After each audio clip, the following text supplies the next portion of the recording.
ሰላም ወደ አድማጮቻችን፣ ይህ ያያ ስፖርት ነው። ወደ አድማጮቻችን እንግዲህ አርሰናል የእንግሊዝ ፕሪሚየር ሊግን መሪ ሆኖ ወደ ሀገራት ጨዋታዎች ስትሰበስቡ ተጫዋቾቹ ተበትነዋል። ታዲያ ይህንን ተከትሎ የተለያዩ መረጃዎች እየወጡ ይገኛሉ። ዛሬ የጉዳት መረጃዎችን እና እንዲሁም ደግሞ ስለ ሊዩስ ስካሊ የምናነሳ ይሆናል። ከስካሊ ጋር ተያይዞ ብዙ መረጃዎች እየወጡ ይገኛሉ። በተለይ ስካይ ስፖርት ስካሊ አርሰናል ሊለቅበት የሚችልበት እድል አለ የሚል መረጃዎችን አውጥቶ አይቻለሁ። እነሱን ጨምረው ደግሞ የአርሰናል የጉዳት መረጃዎችን አቀርብላችኋለሁ። እነማን ከጉዳት ለቶተናሙ እንዲሁም ለባየር ሙኒክ እና ለቸልሲው ጨዋታ የመመለስ እድል አላቸው የሚለውንም ማቀርብላችሁ ይሆናል። ወደ አድማጮቻችን ይህ ያያ ስፖርት ነው። ያያ ስፖርትን ላይክ፣ ሼር፣ ኮሜንት፣ ሰብስክራይብ ማድረጋችሁን አትርሱ። እንግዲህ አርሰናል ጋር በተያያዘ አንደኛው የሚነሳው ነጥብ በትልቁም እየተወራ የሚገኘው አርሰናል በጥሩ የዝውውር መስኮት ማንን ያስፈርማል የሚል መረጃዎች ይወጡ ይገኛሉ። ነገር ግን አንደኛው የተነሳው እንግዲህ ራፋኤል ሊያውን አርሰናል ይፈልጋል የሚለው መረጃዎችን ይወጣው ያዩ ነው የሚገኘው። ራፋኤል ሊያውን ለማስፈረም አርሰናል እስከ 75 እስከ 80 ሚሊዮን ፓውንድ ማውጣት ይጠበቅበታል። የተጫዋች እንግዲህ በአካል ብቃቱ ረገድ ለእንግሊዝ ፕሪሚየር ሊግ ጥሩ የሆነ እንዲሁም ደግሞ በጣም በአንድሬ በርታ የሚደነቅ ተጫዋቹ ነው ታይቷል። ታዲያ አርሰናል ይህንን ተጫዋች ለማስፈረም የመጀመሪያው ተቀዳሚ ቡድን ሆኗል። ቸልሲዎች በክረምቱ ሞክረው አልተሳካላቸውም። ታዲያ ይህንን እድል አርሰናሎች ለመጠቀም ይፈልጋሉ። በዝውውር መስኮቱ ላይ እንግዲህ ከኤሲ ሚላን ይህንን ተጫዋች ማምጣት የሚችሉ ከሆነ በተለይ የሊያንድሮ ትሮሳርድ የገብርኤል ማርቲኔሊ መዳረሻ በክረምቱ ምን ይሆናል ሌላኛው መረጃ ሆኖ መነሳት የሚጠበቅበት ነጥብ ነው። ቡካዮ ሳካ ቅርቡ የተለያዩ መረጃዎችን ተናግሯል እና በጣም የሚያስደስቱ ሆኖ አግኝቻቸዋለሁ እና አንድ ጨዋታ ባሸነፍን ቁጥር እያንዳንዱን ጨዋታ እንድናሸንፍ ይፈልጋሉ። ያንን እንረዳለሁ። ነገር ግን አንድ ጨዋታ በተሸነፍን ወይም የሆነ ነጥብ በጣልን ቁጥር ዋንጫ ፉክክር እንደወጣና ጫና ውስጥ እንዳለን ይነግሩናል። በሚቀጥለው ጨዋታ ደግሞ ስናሸንፍ በዓለም ላይ ያለነው ምርጥ ቡድን እኛ እንደሆን ይነግሩናል። ታዲያ ይህ ትክክል አይደለም። እኛ ሁሌም ራሳችን እናውቃለን። ሁሉ ነገር በመልበሻ ክፍል ውስጥ ባለው በደስታና በእያንዳንዱ ሁኔታ የሚወሰን ይሆናል በማለት አስተያየቱን ሰጥቷል። ጥሩ የሚባል ነው። እንግዲህ አርሰናል ደጋፊዎች በተለይ ከሰንደርላንዱ ያቻ ውጤት በስታዲየም ኦፍ ላይ ካጋጠማቸው በኋላ በጣም በሚገርም ሁኔታ ለእኔ አስደምሞኛልና በጣም ተናደው ይታያል። የአርሰናል ምን ያክል ያቻ ውጤት በአርሰናል ቤት የተወገዘ እንደሆነ የሚያሳይ አይነት ፊታቸው ላይ ይነበባል። ይህ ትልቅ ሂደት ነው ብዬ አስባለሁ። ትልቅም ለአርሰናል ቤት ለውጦችን ማምጣት የሚያስፈልግ ከሆነ እንደዚህ አይነት ሁኔታዎች በጣም አስፈላጊ ሆኖ መነሳት የሚጠበቅባቸው ነው። ወደ ሊዩስ ስካሊ እንሂድ። ስካሊን በሚመለከት ስካይ ስፖርት እንግዲህ የእንግሊዝ ፕሪሚየር ሊግ ብዙ ቡድኖች ይህንን ተጫዋች እንደሚፈልጉት መረጃ ወጥቷል። ነገር ግን ይህ መረጃ እንግዲህ ትንሽ የሚያስቸግር ይመስለኛል። ምንድን ነው የሚያስቸግረው ብላችሁ ካነሳችሁልኝ ደግሞ ስካሊ እንግሊዝ ብሔራዊ ቡድን አልጠራም። ለእንግሊዝ ብሔራዊ ቡድን ያልጠራበት ምክንያት ቶማስ ቱዌል ተናገሩት።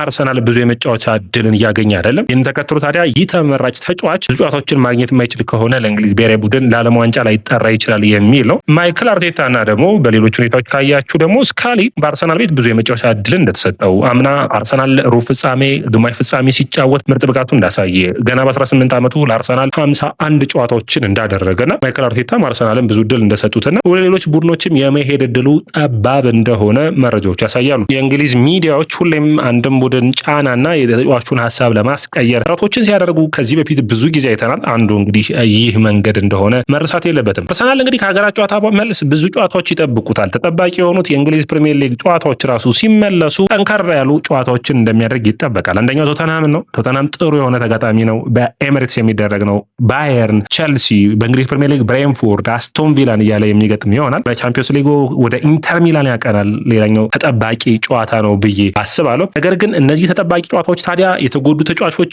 እንዲመለሱ የሚጠበቅ ነው የሚሆነው። ታዲያ በወራ ታህሳስ በጣም ጠንከር ያለ በሳምንት 2 እና 3 ጨዋታዎች የሚያደርግበት ይሆናል። ብሬንፎርድን፣ አስቶን ቪላን፣ ክለብ ብሩዥን፣ ወልቭስ፣ ኤቨርተን፣ ክሪስታል ፓላስ፣ ብራይተን፣ አስቶን ቪላ እያለ ይቀጥላልና በተለይ በጣም የሚጠበቀው ሳምንት የህዳር ወር መጨረሻና የታህሳስ መጀመሪያ ነው። ለነዛ ጨዋታዎች ታዲያ እነማን ይመለሳሉ የሚለውን መረጃ ባጭሩ ላድርሳችሁ። እንግዲህ ቪክቶሪዮ ኮሬስ በበርሊን ጨዋታ ከተጎዳ በኋላ ማይክል አርቴታ ለቪክቶሪዮ ኮሬስ የጡንቻ ህመም ማጋጠሙ በተለይ ፈጣን የሆነ ሩጫዎች አሉት የሽምጠጣ ሩጫዎችን በፍጥነት የሚያካሄድ ተጫዋች ነውና አስፈሪ ናቸው የሚል አስተያየቱን ሰጥቷል። ነገር ግን በአካል ብቃቱ ረገድ አሁን ጥሩ ብቃቱ እየተሰማው እንዳለና እንግዲህ አርሰናሎች ተስፋ አድርገዋል ለቶተንሃሙ ጨዋታ የመድረስ እድል አለው ብለው አሁንም በተለያዩ መረጃዎችን ሳገላብ ቶተንሃሙ ጨዋታ የመድረስ እድል አለው የሚሉ መረጃዎች አይቻለሁ። ሌላኛው ማርቲን ኦዴጋርድን የሚመለከት ነው። ይህ ተጫዋች ዘንድሮ እንግዲህ በሚያሳዝን ሁኔታ የትከሻ ጉዳት አጋጥሞት ጨዋታዎች እንዳለፉት ይታወቃል። ታዲያ አሁን ደግሞ ለኖርዌይ ብሔራዊ ቡድን አብሮ ስብስቡን እየመራ የስብስቡ ማንበል እንደሆነ ይታወቃል። ኖርዌይ ከረጅም ጊዜ በኋላ ወደ ዓለም ዋንጫ ለማለፍ ጥረቶችን እያደረገች ነው። ታዲያ ከኖርዌይ ብሔራዊ ቡድን ጋር ምርጥ ጊዜን እያሳለፈ የሚገኘው ማርቲን ኦዴጋርድ ለአርሰናል ስብስብ መመለስ በፍጥነት ይጠበቅበታል። ታዲያ በወረሃ እንግዲህ ከቸልሲ ጨዋታ በኋላ የህዳር ወር መጨረሻ አካባቢ የታህሳስ ወር መጀመሪያ የሚመለስ ይሆናል። በጣም ጥሩ እድልን የሚጠበቅ አስደናቂ ክህሎት ያለው ተጫዋች ነው።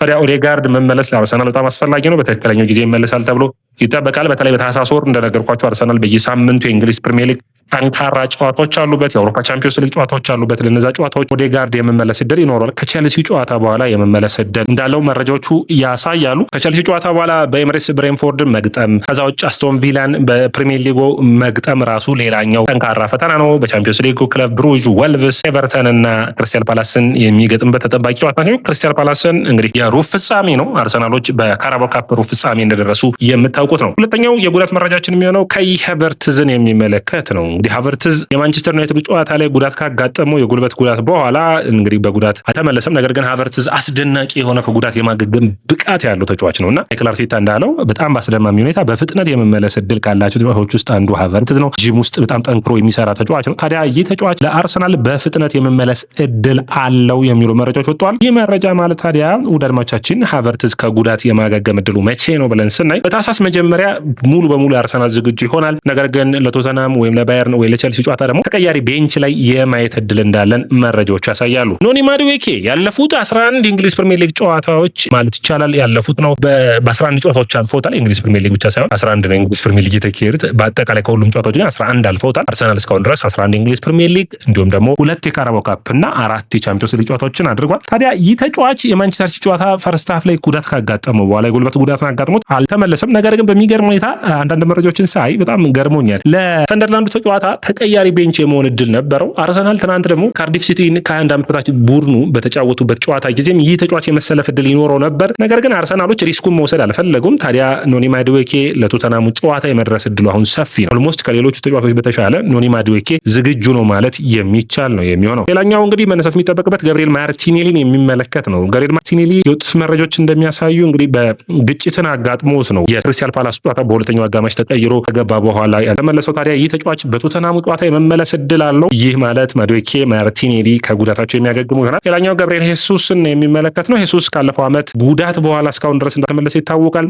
ታዲያ ሄሱስን በሚመለከት እንግዲህ ከቡድኑ ጋር ስልጠናዎችን ጀምሯል። በተለይ አርሰናል የሰንደርላንድ ጨዋታ ላይ በጣም የአርሰናል የተከላካይ መስመር የማጥቃት መስመር ደካማ እንደነበር ይታወቃል። ሳካ፣ ሞሪኖና ትሮሳርድ ናቸው እየመሩ የነበሩ። ታዲያ አዳዲስ ተጫዋቾች ያስፈልጋሉ። እንግዲህ የሄሱስ ታህሳስ ወር አጋማሽ በኋላ የሚመለስ ይሆናል። ካሉት ተጫዋቾች ዘግየት ብሎ የሚመለሰው ሄሱስ ነው የሚሆነው። ታዲያ በመጨረሻ እንግዲህ ሰብሰብ ስናደርገው አርሰናል ማዱዌኬን፣ ማርቲኔሊን እንዲሁም ቪክቶር ዮኬሬስን ለቶተንሃም ጨዋታ የመመለስ እድል አላቸው። ነገር ግን ሃቨርትዝ ትንሽ ዘግየት ብሎ ኦዴጋርድ እና ሃቨርትዝ በታህሳስ ወር መጀመሪያ ከቼልሲ ጨዋታ በኋላ የመመለስ እድል ይኖራቸዋል። ገብርኤል ሄሱስ በታህሳስ ወር አጋማሽ አካባቢ የሚመለስ ይሆናል። ታዲያ እነዚህ 6 ተጫዋቾች ከጉዳት አገግመው ለአርሰናል በወሳኝ ጊዜ የሚመለሱ ይሆናል። በታህሳስ ወር ቀለል ያሉ ጨዋታዎች ነው ያሉት። ነገር ግን አሁን ከአርሰናል ከጉዳት ከሀገራት ጨዋታ መልስ ያሉት የመጀመሪያ ጨዋታዎች ላይ በተለይ የማዱዌኬ፣ ማርቲኔሊ መመለስ፣ ቪክቶር ዮኬሬስ የሚመለስ ከሆነ ምን ያክል አርሰናል ያለ ዮኬሬስ በሰንደርላንዱ ጨዋታ ተቸግሮ ነበር። ዮኬሬስ የአርሰናልን ቨርቲካሊቲ ወይም ደግሞ ቋሚ ይሄ ዴቪድ ራያና በዮኬሬስ መካከል ያለውን ርቀት ማስፋት የሚችል ተቃራኒ ቡድኖች